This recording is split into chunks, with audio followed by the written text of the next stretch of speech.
400 साल विदेशी आक्रांताओं के प्रहार को झेलने वाला भगवान शंकर के नीलकंठेश्वर स्वरूप को धारण करने वाला प्राचीनतम देवस्थान वायु पुराण, गरुड़ पुराण जिसके साक्षी हैं।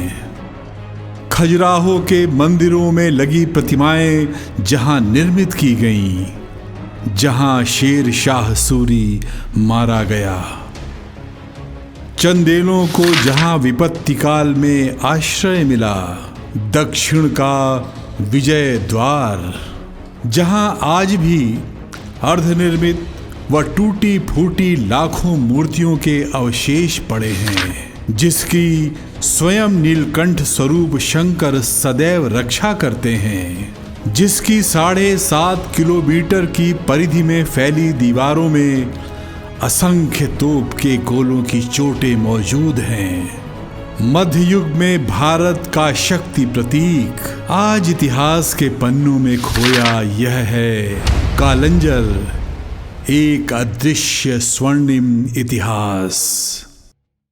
कालम जयति इति कालंजर, अर्थात जिसने काल अर्थात विश्व पर विजय प्राप्त कर ली वही कालंजर है। कालंजर का दुर्ग जिसको चंदेल शासकों ने बनवाया था। शौर्य, पराक्रम और आस्था का प्रतीक यह कालंजर दुर्ग उत्तर प्रदेश के बांदा शहर से लगभग 70 किलोमीटर दूर खजुराहो और पन्ना के आसपास स्थित है। आइए मैं आपको कालंजर के उस प्रेरणा स्रोत इतिहास को बताता हूं जिसने चंदेल शासकों को इतना विशाल और अभेद्य दुर्ग बनाने के लिए प्रेरित किया।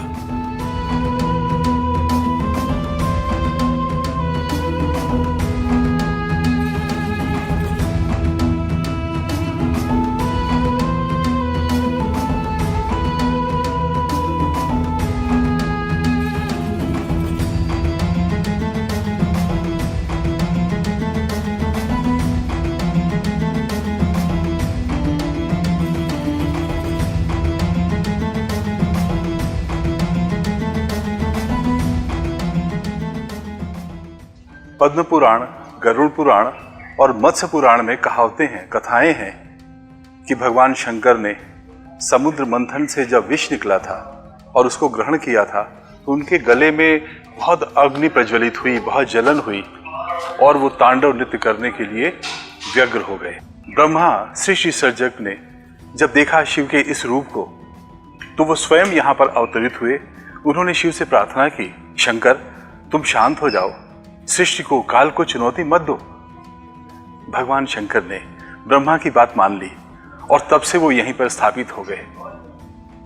आज भी भगवान शंकर के गले से एक तरल धारा निकलती है, एक जल स्रोत निकलता है, क्योंकि ब्रह्मा ने शंकर से कहा था कि शंकर तुम्हारे गले की अग्नि को मैं शांत करने के लिए एक जल स्रोत दे रहा हूं। यहीं पर भगवान शंकर स्थापित हुए और भगवान शंकर का नीलकंठेश्वर रूप यहीं से प्रारंभ हुआ। नीलकंठ मंदिर, भगवान शंकर का यह स्थान इतना महत्वपूर्ण है, विशेषकर चंदेलों के लिए।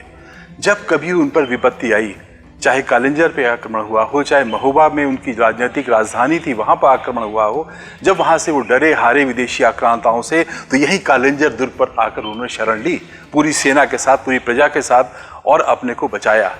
शेर शाह, हुमायूं, इब्राहिम लोदी तक यहाँ आकर इस दुर्ग को जीतने की कोशिश करते रहे, लेकिन नहीं जीत पाए। शेर शाह सूरी यहीं मारा गया। इब्राहिम लोदी भी जब किले को जीत नहीं पाया तो उसने किले के चारों ओर बने बंधे को अपनी तोपों से तोड़ दिया। यही वे बांध थे जो कालंजर की तलहटी में पानी की दीवार के रूप में कालंजर दुर्ग की रक्षा करते थे। धार्मिक मान्यता है और पुराणों में और साहित्यों के अध्ययन से ये पता चला है कि पांडवों को जब वनवास हुआ था तो वो भी यहाँ पर आए थे। यही नहीं, भगवान राम जब अपने भाई और माँ सीता के साथ जंगल में आए थे, चित्रकूट आए थे, तो वो भी यहाँ पर आए थे। उनके साक्ष्य के रूप में यहाँ पे भी विभिन्न मूर्तियाँ हैं। ये रहा कालंजर के आध्यात्मिक और सांस्कृतिक इतिहास की जानकारी। मैं अब आपको ले चलता हूँ कालंजर के उस इतिहास की ओर जिसके लिए कालंजर फेमस है, जिसके लिए कालंजर विख्यात है। कालंजर का यह दुर्ग अभेद्य दुर्ग था, अविजित था, अजेय था। इसे दक्षिण का द्वार कहा जाता था।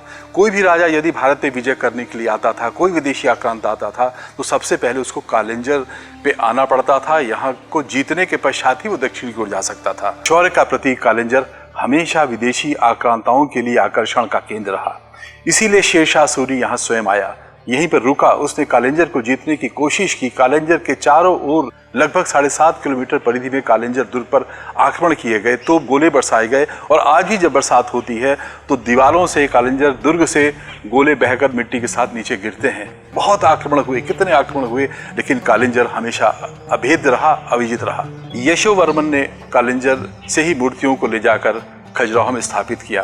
इसलिए खजुराहो को उन्होंने सांस्कृतिक एक अपना केंद्र बनाया। और चंदेलों का हमेशा राजनीतिक केंद्र महोबा रहा, राजधानी महोबा रही। जब भी महोबा पर आक्रमण हुआ, महोबा पर कोई विपत्ति आई, चंदेल भागकर यहीं पर आए।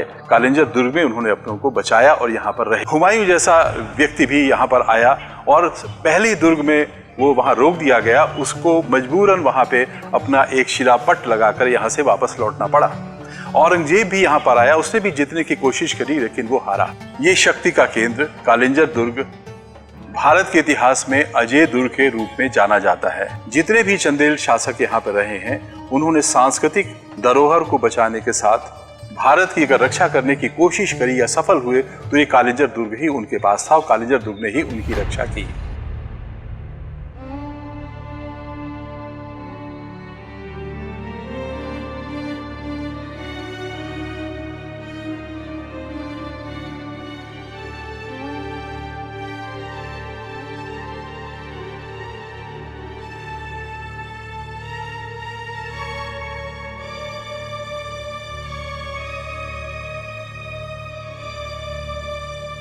कालिंजर दुर्ग विभीषिका की उस कहानी को कहता है जब देवी देवताओं की मूर्तियों को तोड़ा गया, हमारे मंदिरों को ढहाया गया। इतना ही नहीं, देवी देवताओं की पत्थर की मूर्तियों के ऊपर छेनियों से प्रहार किया गया, तोप से हमारी संस्कृति को उजाड़ा गया। लेकिन भारतीय संस्कृति आज भी विद्यमान है, क्योंकि वो मन से जुड़ी है, आत्मा से जुड़ी है, किसी रूप से नहीं। शौर्य का प्रतीक कालिंजर साक्षी है कि जब जब भारत पर विपत्ति आई, विदेशी आक्रमण हुए, भारतीय संस्कृति को, भारत को तोड़ने की कोशिश की गई, तो पूरा भारत एक हो गया। आला उदल नाम के दो ऐसे व्यक्ति हुए जिन्होंने उस समय भारतीय संस्कृति को तोड़ने के प्रयासों के विरुद्ध आवाज उठाई। आला उदल जिन्होंने आला गा गा कर सेना में शक्ति भरी कि विदेशी आक्रांताओं से लड़ें, उन पर आक्रमण करें, वो आला उदल इसी कालिंजर गांव के पास कोहारी गांव में पैदा हुए थे। उन्हीं आला उदल के नाम से जाने वाले आल्हा आज भी इस कालिंजर दुर्ग के आसपास अपनी आवाज़ों को सुना रहे हैं। लोग सुनते हैं और याद करते हैं प्राचीन कालिंजर के वैभव को, विदेशी आक्रांताओं के आक्रमण को, और किस प्रकार से कालिंजर ने अपने को बचाया, किस प्रकार से भगवान नीलकंठेश्वर ने कालिंजर को बचाया, किस प्रकार से यहाँ की संस्कृति को बचाया, उसको याद करते हैं। कालिंजर दुर्ग के उत्थान में प्रयत्नशील रहे और कालिंजर गांव के रहने वाले श्याम बिहारी वैद्य जी के सुपुत्र श्री अरविंद छिरोलिया कालिंजर के इतिहास को कुछ इस तरह बताते हैं। ऐतिहासिक, पौराणिक, धार्मिक तीर दुर्ग कालिंजर अति प्राचीन है। चारों युगों में इसकी विद्यमानता है और इसका जो इतिहास है यह है कि 800 राजाओं की क्रीड़ास्थली है। 800 राजाओं ने इसमें राज्य किया है। इसमें सुंग, कुंड, कांड, मौर्य, बागअटक, चंदेला, बुंदेला, गुप्त साम्राज्य रहा। इसके बाद इसका जो विकास हुआ कालिंजर का, या किलेबंदी हुई, ज़्यादा से अधिक विकास इसकी किलेबंदी की हुई। तो चूँकि ये सामरिक दृष्टिकोण से अति महत्वपूर्ण था और समुद्र सतह से 1230 फीट ऊंचाई है और 7.5 किलोमीटर के रेडियस में ये पूरा परिधि में बसा हुआ है, तो सामरिक दृष्टिकोण देखते हुए चंदेलों ने इसको सुरक्षा की दृष्टिकोण से राजधानी अपना बनाया था। और यहाँ परमर देव थे चंदेलों के राजा 9वीं शताब्दी में, परमाल जिन्हें कहते थे, उन्होंने इस किले की कंगूरबंदी कराई थी और इसमें तालाबों और मंदिरों का निर्माण कराया था। इसके बाद समय जाते यशोवर्मन चंदेल और भी तमाम चंदेल वंश रहा। तो इस किले की सुरक्षा की दृष्टिकोण से चंदेलों ने के पूर्व राजाओं ने इसमें पूरे किले के चारों ओर एक शहर कोट बनाई थी। शहर कोट के बाहर उन्होंने एक बांध का निर्माण किया था, जो ये सागर बांध कहते थे। ये बांध पूरे कालिंजर से लेकर के लहत पहाड़ी तक फैला था, जिसमें पूरे में पानी भरा रहता था, नावें चलती थी, दलदल था, क्योंकि ये सामरिक दृष्टिकोण से बड़ा महत्वपूर्ण था। इसमें दुश्मन या आक्रांता सीधे ना आ सके, इसलिए पानी और दलदल की व्यवस्था की गई थी। इस पानी की व्यवस्था के लिए इस किले के दक्षिण साइड में जो सुखना नाला है उसको रोक करके उसका पानी इसमें वापस आता था, और कालिंजर से 2 किलोमीटर दूर बागे नदी को भी रोका गया था, उसका पानी भी यहाँ आता था। इस तरह से ये सामरिक दृष्टिकोण से अति महत्वपूर्ण दुर्ग था। रही बात ये कि इसके और आगे सुरक्षा के दृष्टिकोण से इसकी कई गढ़ियाँ थीं, सुरक्षा चौकियाँ जिन्हें कहते हैं। यहाँ से 20 किलोमीटर दूर मड़पा चौकी, 35 किलोमीटर दूर सिवड़ा गिरवा जहाँ खत्री पहाड़ स्थित है, और यहाँ से 35 किलोमीटर दूर अजयगढ़। इस तरह से सुरक्षा चौकियाँ थीं। इसके अलावा उस समय ये था कि थल मार्ग और नभ मार्ग नहीं थे। ज़्यादातर दुश्मन या आक्रांता जलमार्ग से आते थे, तो इस कालिंजर दुर्ग की सुरक्षा के लिए यहाँ से 35 किलोमीटर दूर केन नदी पर जल दुर्ग बनाया था, और जल दुर्ग में दुश्मन को रोक दिया जाता था। ये सब देखने से प्रतीत होता है कालिंजर दुर्ग अति महत्वपूर्ण दुर्ग था, सामरिक दृष्टिकोण से बड़ा मजबूत और सशक्त था। ऊपर पानी की व्यवस्था के लिए नीचे से ढेकुली के द्वारा पानी चढ़ाया जाता था, और यहाँ सागर बांध से वो हौज उसके बने हुए हैं जिससे ढेकुली से पानी चढ़ाया जाता था। इस तरह से रसद पानी की पूरी व्यवस्था थी, और कालिंजर दुर्ग अति सुरक्षित था, दुश्मन किसी तरह से अटैक नहीं कर सकता था। शेरशाह सूरी जब यहाँ 22 मई सन 45 को मारा गया, उसके पूर्व जब यहाँ आया तो सबसे पहले उसने कालिंजर सागर बांध को तोड़ा और वहाँ से पानी निकाला। वो आज भी नाला विद्यमान है, जिसे बादशाही नाला कहते हैं, और राजस्व के रिकॉर्ड में वो दर्ज है। यहाँ से 4 किलोमीटर दूर इसीलिए शेरशाह सूरी ने छावनी डाली थी कि चूँकि वहाँ पर पानी भरा था और दलदल था, यहाँ नहीं आ सकता था। और जब वो मारा गया तो यहाँ नहलाने के लिए कोई स्थान नहीं था, इसलिए उथली पहाड़ी पर जो लहत पहाड़ी उसमें उसकी लाश नहलाई गई और सहसराम जिला आरा ले गई। इसके बाद इस राज्य को बुंदेलों के हाथ में ले लिया गया। बुंदेलों ने इस पर कब्जा कर लिया, और बुंदेलों के छत्साल के वंशज हृदय शाह के कब्जे में ये किला था, और हृदय शाह ने इसको रामचंद्र रीवा नरेश को सौंप दिया। और रामचंद्र रीवा नरेश ने इस किले को मानधाता चौबे को यहाँ का किलेदार नियुक्त किया, शासक नियुक्त किया।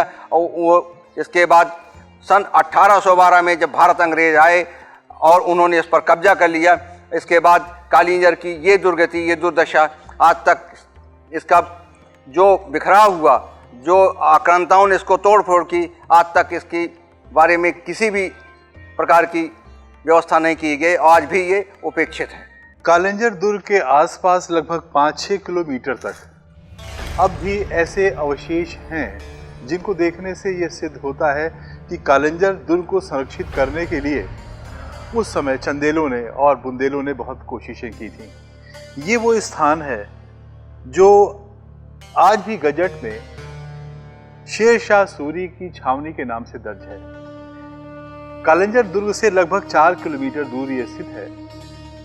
ये माना जाता है कि शेरशाह सूरी यहाँ पर बैठकर अपनी व्यू रचना करता था, किस प्रकार से दुर्ग को जीता जाए उसका प्लान किया करता था। अंग्रेजों ने जो कुछ स्टडी किया, जो कुछ पढ़ा, उसको गजट में लिखा। जिस प्रकार से उन्होंने स्वीकार किया या लिखा कि वो कालिंजरी पर्वत जहाँ पे उन्होंने अपने तोपखाना चढ़ाकर कालिंजर दुर्ग पर आक्रमण किया था तोपों से, और मानधाता चौबे को विवश किया था कि कालिंजर दुर्ग वो 1812 में अंग्रेजों को दे दे, उसका नाम भी उन्होंने गजट में कालिंजरी नाम से रखा था। उसी प्रकार से इस स्थान का नाम भी गजट में अंग्रेजों ने शेरशाह सूरी की छावनी के नाम से रखा है।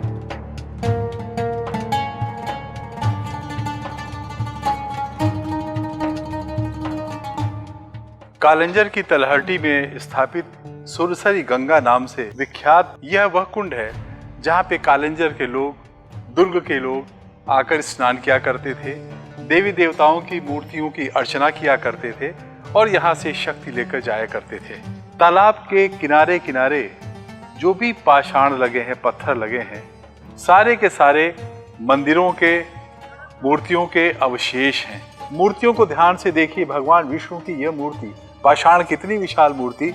एक ऐसी मूर्ति दूसरी ओर है, उसमें भगवान विष्णु की मूर्ति के साथ शेषनाग की मूर्ति भी लगी हुई है। शेषनाग साथ में है, विशाल पत्थर में तराश के बनाए गए हैं, लेकिन वही मूर्ति यहाँ पर देखिए उसके गर्दन को तोड़ दिया गया है।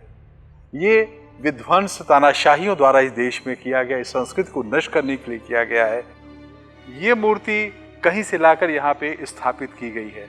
निश्चित रूप से जब आक्रांताओं ने कालिंजर दुर्ग को तोड़ना चाहा और कालिंजर दुर्ग के आसपास किनारे बसे भगवान शिव के नीलकंठ के अनेकों मंदिर को, अनेकों शिवलिंग को तोड़ना चाहा, तोड़ के उनको गिराया, तो आस्था से भरे लोगों ने, श्रद्धालुओं ने उन मूर्तियों को किस प्रकार से बचाया होगा और किस प्रकार से इस तालाब में, शुभ तालाब में लाकर स्थापित किया होगा।